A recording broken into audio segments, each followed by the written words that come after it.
got a wonderful plethora of projects going on to help citizens. So I'm going to kind of start with several that are near and dear to our heart. We're looking at broadband in all kinds of ways of how to innovate education through extending the best fiber infrastructure to every school district in our state.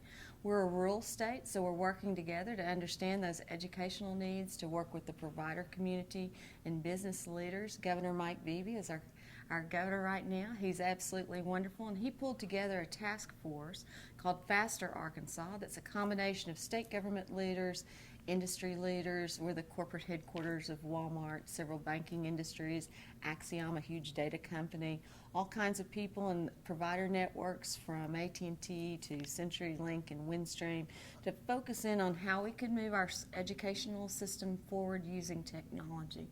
So that is a huge effort for us. Of course, we're also looking and doing everything we can and met our first hard deadline of October 1st for the Affordable Care Act. So we're doing a huge deployment for the enrollment and eligibility framework for our state.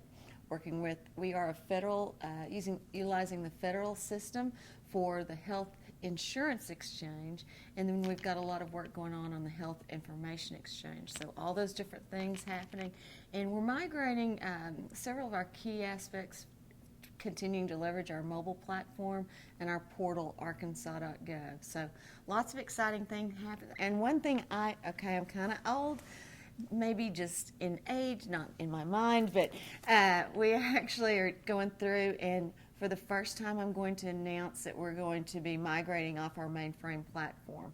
We've got an intensive effort across a 3-year project. We've had our Department of Finance and Administration has just gone through a huge renovation of their legacy systems.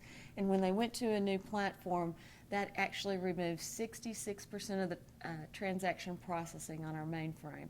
That meant you start looking at the aging technologies and look at what we need to do for our legacy systems. They become a little too expensive to maintain. So we're about 6 months into a 3-year effort, and I'm going to have a museum piece. It might just be the exterior with a few empty racks, but we're going to have a mainframe available for us that will be in our museum. And I can't believe I'm saying those words.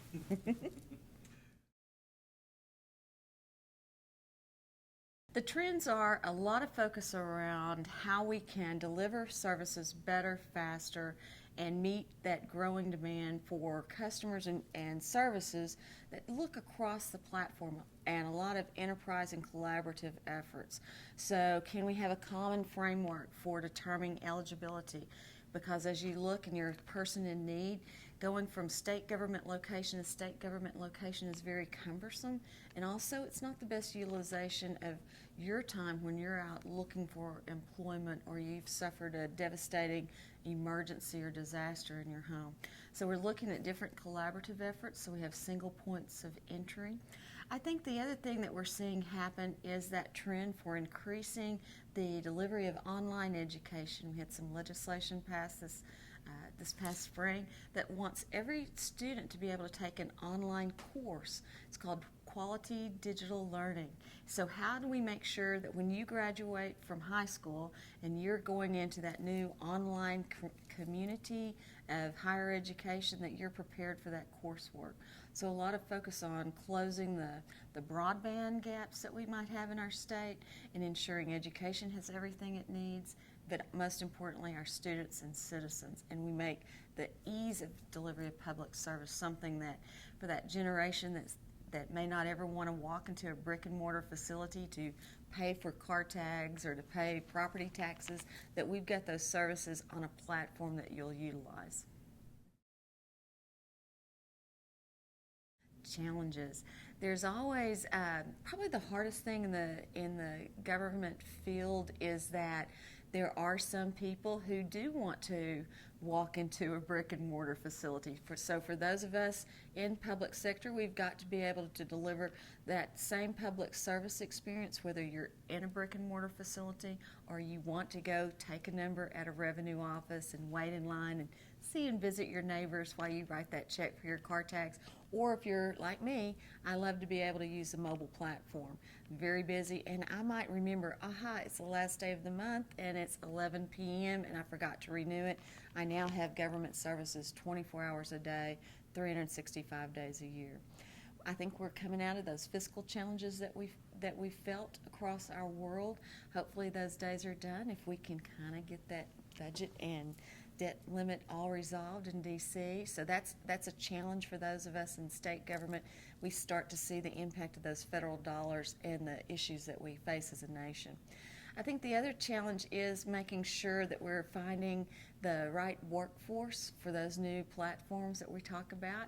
We do have the same baby boomers. I've probably had about a good almost 20 people retire in the last year, and with them, when they retire, they are taking a wide and diverse range of knowledge, not only of technology and the historical technology, but also of the government processes that we have in place and that institutional subject matter experts. So a lot of focus on jobs and what kind of jobs of the future, and then making sure that we've got the right people in place to be able to do that.